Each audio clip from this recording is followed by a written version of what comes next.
Hi, this is Bryan Jordan, former two-time MLS champion with the LA Galaxy, and you are watching What Are We Screaming About? All right. Well, wow. Welcome to What Are We Screaming About? This is a real pleasure to have Bryan Jordan, former LA Galaxy, two-time MLS champion, on with us today. Bryan, welcome. Welcome to the show. We really appreciate you coming on. Thank you. Wanted to have you on because I have to be honest, and this is not because you're on the show, but when I used to watch the Galaxy, my son and I were big fans of the Galaxy.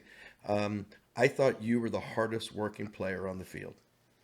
Always. I mean, you were on it. You were always on it, and you played with the likes of David Beckham and Robbie Keane and Landon Donovan, all the legends. Yep. But man, you were out there busting butts. So I just wanted to say that. I just wanted to start the show by saying that. I appreciate it, and I should shout this out now while you get a chance. If you're not the best skilled player on the team, the one thing you can't control is just that work rate. Wow. Right? And so, if nothing else, be working as hard as you can on the field. We'll go with that. But there it is, and that showed. Sure. It definitely showed. I mean, not to say that you weren't skilled because you were, but bend it like Beckham. I mean, David. Yeah. That's Got some high skill sets. Right, that's Yeah. a whole nother skill set. But no. So tell us how you got started. About what age did you start playing organized soccer? Sure. Well, it's important to note that because I think with a lot of families, you have brothers, sisters, similar ages than you. In my family, my sister is 10 years older than me. Oh, wow. So by the time I was born, my father, because I guess around that time, soccer wasn't so big. And so my dad just got turned on to it through, I believe, our cousins. Okay. His brother had his daughter enrolled in soccer, AYSO, back in the day. And so that got my sister involved. So by the time I was born, I think right out the womb, we were going to her games, right? And I saw what my sister was doing. We have a very close family, and I think right from an early age, me just seeing her doing that. My dad was helping with the team at that point. I just was like, "What's this? What's this game?" And anything I was seeing her do, I was like, "Yeah, I want to do that too." Okay. Yeah. But when did it become? Because you were just playing for fun, just Yeah. having a great time. Yeah. When did it become something that you thought, "Wow, I'm really good at this," Okay. or "Wow, this is something I'd like to pursue later in life"? Sure. Again, I think this is difficult with some kids because it's just something fun, like you're saying, and that's how it should be, right? I was lucky enough, though, to know very early on that, hey, I am having so much fun doing this. This is what I want to do. And I would say, realistically, I think by the age of 8 or so, and I started probably playing around the age of 4. Okay. And so, yeah, pretty early on, I knew, hey, I enjoy this. Like, why can't I do this? But you mentioned fun, and again, this is something that we're really stressing on this podcast is let's not lose the fun, the joy. Doesn't matter what your age is, doesn't matter what level you're playing. You mentioned AYSO. That's where my son started. My daughter started in AYSO years ago. And it was recreational, it was about fun, and it was about just going out there, developing friendships, Yes. and all of that type of thing. Now we're seeing kids skipping by an AYSO and going immediately into travel teams, highly competitive teams at 6 and 7 years old. Would you have wanted to do that? Would you have wanted to skip an AYSO and go right into the competitive? Do you think it still might have been as much fun? I'm asking you to go back, but Well, I can say this, before I get my opinion out there, I myself don't have children yet, Right. right? And so, take my opinion with a grain of salt for however people see this. But I can tell you that from my experience just in life, right? It's not that I wouldn't want to be on that travel team, right? I myself was a highly competitive individual that was up for any task because that's how I am. All children are different, and so you parents will need to take some, feedback here from your children. And I think it's very important to know that like there is a healthy amount of push that a parent can do. But at the same time, when you go further and further in this sport or in any sport, you'll find that there comes a day where that fun does change, often connected with money things, contracts, direct competition for food and to feed your family. Does that make sense? And so one day that comes. And so as a parent, I think it is very important that a big onus on keeping things fun for children. And I'm not saying that you can't push kids. Right. Yes, I do. You know what's best for your kids, but at the same time, keeping them having fun is a big motivation for them. Because especially when I was a kid, I saw some of those kids like get burned out of Right. the sport, right? And so like, if the kid's not internally motivated, no one can get them to keep pushing, Right. right? So the fun factor keeps them self-motivated to continue to push themselves. So that's why you constantly do have to think of that fun factor, especially at youth ages. Well, you mentioned burnout. I mean, burnout is happening younger and younger these days because kids are traveling more with their sports teams. There's more activities going on. I think it's very healthy to keep them competing in sports because, as we know, social media is a big thing nowadays, especially with young people. So to keep them, in my opinion, to keep them off of social media as much as you can, having them being productive, exercising, working hard, because being on a team, you learn so much. What would you say from your youth all the way up to adulthood, maybe some lessons that you learned about being on a team? Okay. Some lessons about team and team sports, huh? And you, by the way, as you discuss some of these topics, there's just so much more at your fingertips for Yep. children. And we'll touch on this later, but social media being one of them and direct comparison and all these things that kids, this is what I like to tell parents now, is like, imagine you fully developed brain, right? And you see social media, and some of us, even myself, some anxiety towards it, right? Yeah. But I see it as a tool and I want to engage, right? These children don't have a developed mind yet, right? They might not understand that difference, and they do see it, and it does affect them. And so, just things to keep in mind. But Well, no, let's stay there for a go, second go. because I love that. I love that because you mentioned comparisons, and we do a lot of that with social media. If I had that, oh, if I Yes. had that. And I wanted to stay there for a minute because, again, I mentioned at the top, you playing with the likes of David Yes. Beckham, Yes. Landon Donovan, Robbie Keane. Did you ever compare yourself to those guys, or wow, David gets all this attention? I mean, what?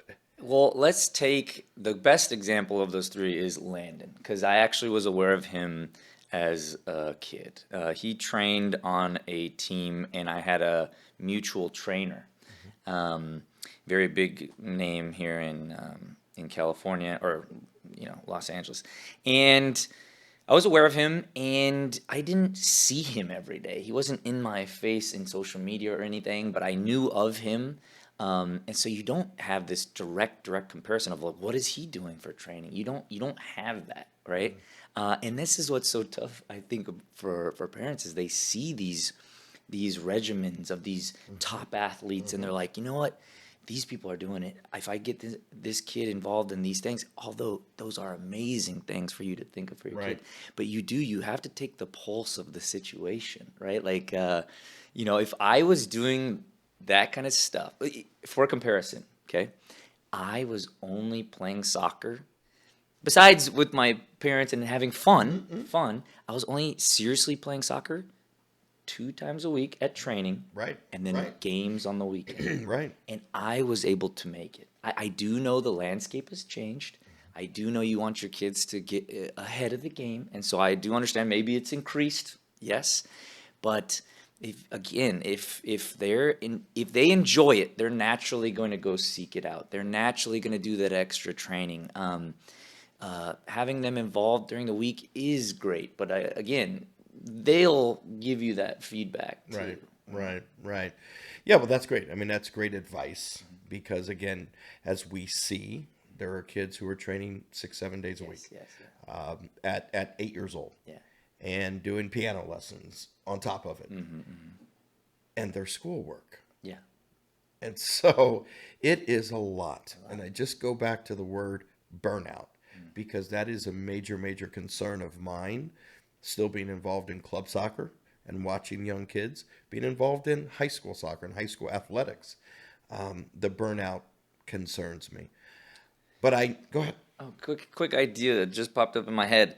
I read this somewhere recently about kids not being able to be bored anymore. Oh, wow. And what was interesting about it when I read it was, wow, I think that could be true, right? Like, not only are they involved in the sports practice, this practice, piano practice, this social media, when they take their downtime, they aren't. They're like engaged in this, and it's infecting them in certain ways, right? And so I think being able to be bored, like when I was a kid, you go outside, play with your friends. By the time the lights turn on the street, you got to be home, dinner, and then I'm just sitting around. What's my parents doing? And it allows some creativity, some thought, some time for your thoughts to settle and stuff. And so I think there is something to that too. You know, giving them some refresh time to rest can often give them more energy to hit those topics harder. You nailed it. You nailed it. Because I can tell you, when I was playing in college, there were times that I just wished that I had some downtime. There were times that I wished our coaches would just give us a day off from the weight room, from the field, from the film room, all that type of thing, because it becomes exhausting. And using the word bored, I like that. I like it, because we should just be able to be in our heads, in our own spaces, without constant attention or activity or whatever it may be. And so I love the way you said that. That's cool. One of the hardest things, again, sorry, I'm just spitballing here as you get me into these topics. No, hey, we're in the living room. Go ahead. Once I got to a professional level, right, one of the hardest factors I had to overcome was the topic of rest, right? And I bring this up because at the kids, we're talking about them keeping them busy, right? Well, here, I knew what I was doing. I got to a professional rank, but then now that I'm pro, I want to be the top of the top, right? And I guilted myself for any amount of rest. Wow. Makes sense? Yeah. And so as parents, I think this is an important factor for you.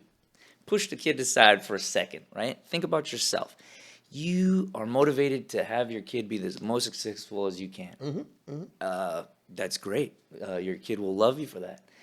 You're trying to do your best with the information you have. Although I feel like the parent might sit in a place of, hey, if I'm not keeping them involved in this, and this, and this, I'm not doing my best for the kid. Right? And you might guilt yourself if there is a rest day or something. And I'm not telling you just take it easy, be lazy, no. But that balance was so important, because I, in my career, pushed myself so much. I ran into injury. I ran into not mental fatigue, but my body couldn't keep up.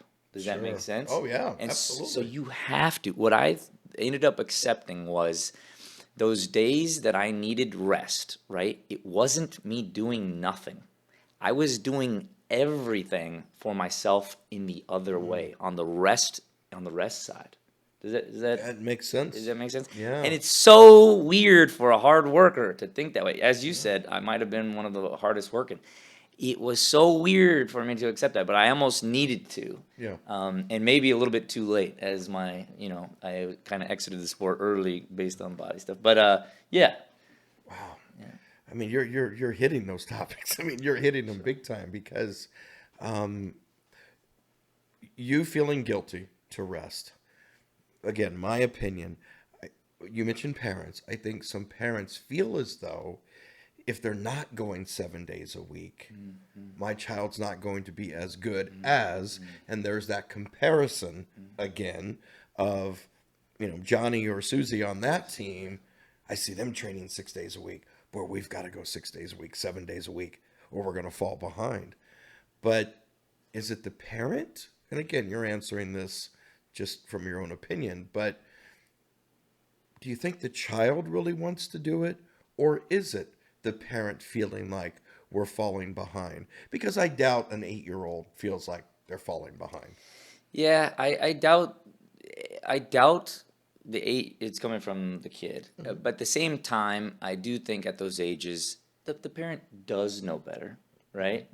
Like I think that is I just read another thing the other day about um, successful, or let's say, parents that kind of push hobbies upon kids. Oh yeah. And they say usually those do well. You keep them on, professional things or whatever. But at the same time as we say that, again, yes, introduce those things. Right. Yes, have those available to your kids. But how much, and if it's ever looked at as like a quite the grind, you might take those Yeah. those Yep. those rest days. You Yep. might kind of lay off and come back with more energy at that point. Yeah. Does that make sense? Well, I was talking to a gentleman the other day, and we were talking about the balance of academics Okay. and the athletic portion, the extracurriculars. And he was saying that he felt as though maybe the academics are starting to take a back seat, that parents aren't necessarily putting the same type of efforts Okay. into the academic portion as they are the athletic portion. So as we know, if the goal and the end game is Division I university, we have to have the grades also Yes. to make it there. Yes. Division I player, Oregon State, right? Yep. Go Beavers, right? Correct. Go Beavers. Yep, Okay. yep. Tell me about that. I mean, what's that juggle like? Now you're in college. Now you're a Division I player, juggling athletics and academics. I find my answer on this topic is very humorous to myself, only because, like I told you, I knew sports was my thing since literally probably like 8 years old. Okay, so this answer should There's that 8-year-old. Okay. this should really register with parents, because I wouldn't ever say during my whole time during school I was the biggest proponent of school, right? Like I wanted nothing more than to be done with school as soon as I could to play professionally. Like literally, I remember in college calling my mother, crying, saying, "I want out. I want to play. I want to play." So I was so motivated. But with all that being said, I can honestly tell you here, I find myself as like this big proponent of school now, in the way of I do understand where a lot of people coming from on that entrepreneurial side, because I am an entrepreneur now too, and like cost value from college and stuff. But for school and for most children, and I think it's only safe for most parents to approach it as like, hey, I'm not sure how successful or not my child will be, but in hopes, if we just take the mean, let's just take the mean child, okay? I find school is so important because, especially for the youth, I find there's less and less direct communication. Okay, so just keeping them involved, they will be so ahead by the time, let's say your child gets into entrepreneur and business or whatever, and is able to coach teams and interact well. I think that sets them apart. Yep. And on top of that, school, for myself, there wasn't too much money in soccer at the time. It has grown, but if your child is successful, and I never look at stats on like any one of your children can be the best in America. Yes, Yeah. I will never say no to that. But let's just say they aren't. Let's just say, just a thought experiment.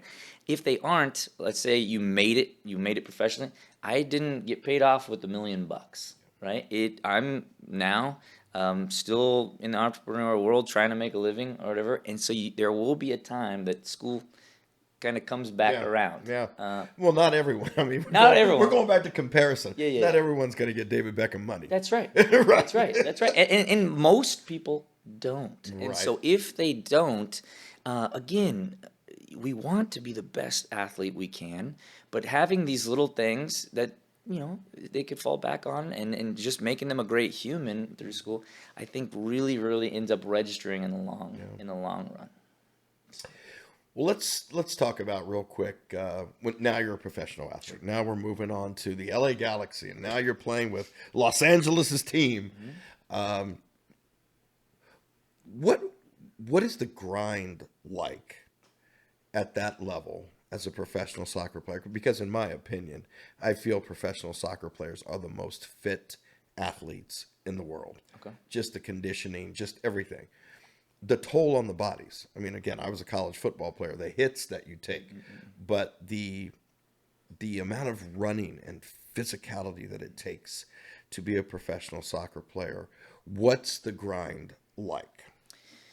And two, respect to all sports. As you go on, you learn these little things about these different sports. And yes, a highly contact sport that you played. The NFL is no joke. Yeah. That's no joke. They add up in every sport. But you find these little minute differences in soccer. A little bit more cardiovascular, like long distance running, and just that in itself. I mean, take marathon runners, right? I would like to think very little contact in that sport, right? But the bodies take a toll. Yep. So just managing that on top of the contact side of our sport, there's a lot going into it. It's more than that. It's a mental game. It's again, just lifestyle. Are you eating right? When I was playing, didn't really drink alcohol at all. And I think some adults, hey, I want, one with my dinner. Yeah. And, everyone manages that differently, but I tried to be as clean eats as I could so I could keep my body in tuned.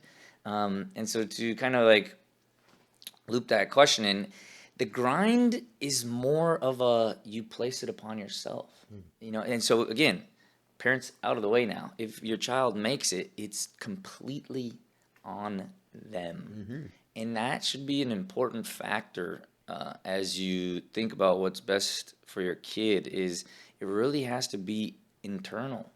They're going to make their own choices. They're going to make mistakes. Allowing them to learn. How many times do your parents tell you, maybe a situation here, how many times do your parents tell you, don't do that? And you just had to learn for yourself. Right. You just had to do it. You had to do it. You just had to learn. Go ahead. So it's so funny because although we would love to give them guidance and them just to trust us, a lot of times as humans, they just had to learn themselves. But I guess to answer your question is it's more on yourself. And I'd say the physicality isn't so much training. Our coach did very good with us. And it's actually a lower level of training throughout the year because it's so long. Right. And it's not every team. Our coach, Bruce Arena, he's known in the business as being legend, I think. Top legend. Yeah. Right? And we train in LA. We train in the mornings, and we have some sunshine here. And so we would train only for an hour 15 tops. Oh. And so a lot of teams were doing 2 hours. 2 hours, yeah, sure. And he found that, hey, I have a good group of guys. I trust my guys. We're going to get it in an hour. And so that throughout the year made a difference. Imagine an hour every day on top. How many more injuries or not we would have had or not. I'm not saying that's the right thing to do for every team. Right. I'm just saying that's how we managed that. Yeah. Wow. And so, again, I was training harder in college than I was professionally. Well, not harder, just more grueling, we'll say. Well, I'm asking the question because I say to my players all the time, because, we often hear now, I want to play Division I. I want to play Division I. And I say to them, does your work ethic match your dreams? Okay. Because, and this is what I'm getting at as far as the hard work, if you're not showing up to practices or you're not giving your all in practices, you said it, you were the guy that you were going to give your all. You were highly competitive. Yeah. I'm going after it. Yeah. The kid who doesn't give that kind of effort, or the parent who allows their children to skip practices or games for that matter, how does that equate to that long-term goal? Yeah. that's what I was getting at, because I know you've put in a lot of hard work to get to where you were. Yes, yes, yes. So just, I mean, think about this. What would you say to that parent or to that child? Let's go to the 16-year-old Okay. who says, "I've got to play Division One." Well, and I'll start by saying this again: no guilting, no guilting, right? No, not at all. You know, if you have family stuff and you got to run over, okay. But like, let's be honest with the showing up, right? One thing I didn't necessarily like at the time, but that I learned in college was a college coach of mine. We didn't get along the best, but one thing he really taught me was that showing up, the showing up. You better be on time and you better be early, right? Right. If you're not 15 minutes early, you're late, right? And so that, as far as just being professional, showing up, doing what you say you're gonna do, it goes so far. It goes so far. So to answer your question, for the showing up on whether it's practice, whether it's games, just showing up and giving your all, the best quote you can actually give yourself is, "You're only cheating yourself." And again, it's kind of a guilty mindset, but at the same time, your work rate ultimately dictates how much practice you get over time. And again, this whole conversation, I think the theme will be, what is that balance, right? Because you are trying to push to, what can I accumulate over time, but what can I accumulate where I can have longevity with it, right? You have to be able to push yourself, learn, and then, oh man, I am kind of burnt out or whatever. I'm gonna, little rest easy, but you still got to show up. You still got to learn those lessons of those trainings each day.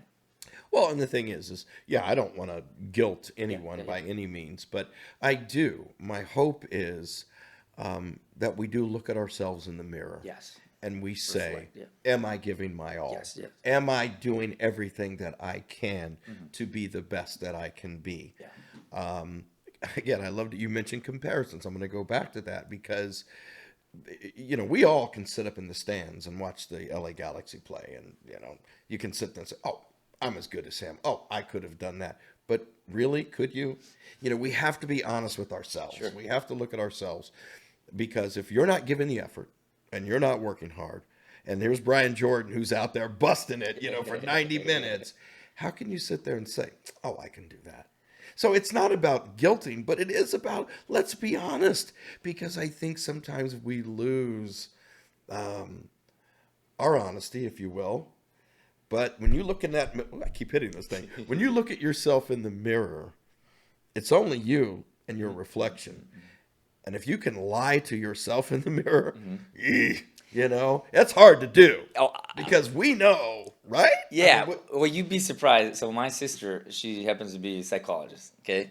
And I find that it is true for every human brain. We are lying to ourselves about something. It's just a human thing, okay? But the individuals that can be real with themselves and just be aware of it, there it is. They tend to exceed, because if you can, like, for example, I went professional. Okay, my first year in Portland, I figured out that I wasn't the best soccer player. I'm very, very, very athletic. That was my skill set, and that work rate and those physical attributes got me there. We did one little training that had to do with first touch. One of our coach was punting the ball up, random training, but punting up, and you were just taking a touch in center circle. I wasn't very good at it.